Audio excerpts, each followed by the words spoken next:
Hi, బరువు తగ్గేటప్పుడు ఎలాంటి snacks తినాలి?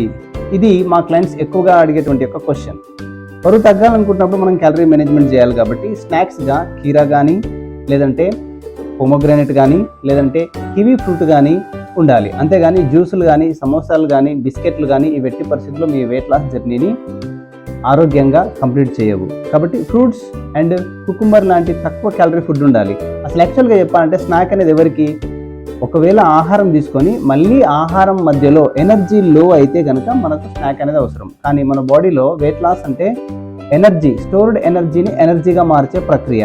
ఇలాంటప్పుడు నెగటివ్ క్యాలరీ ఫుడ్ అనేది తీసుకోవాలి. కీరా అండ్ క్యారెట్ అండ్ అదేవిధంగా ఫ్రూట్స్, ఇవి విటమిన్స్ మినరల్స్తో పాటు మన బాడీలో ఉన్న క్యాలరీని ఉపయోగించుకొని డైజెస్ట్ అవుతాయి కాబట్టి ఇవే మీకు స్నాక్గా ఉపయోగపడతాయి. అండ్ స్నాకింగ్ చేయకుండా మీరు ఆకలేసిన సమయంలో కనుక మధ్యలో మీరు గ్రీన్ టీని కంటిన్యూగా కన్జ్యూమ్ చేసినట్లయితే ఫాస్ట్గా వెయిట్ లాస్ అవుతారు. సో వెయిట్ లాస్ అయ్యి హెల్దీగా ఉండండి. This is Naresh, senior wellness coach, RN wellness centre, Hyderabad.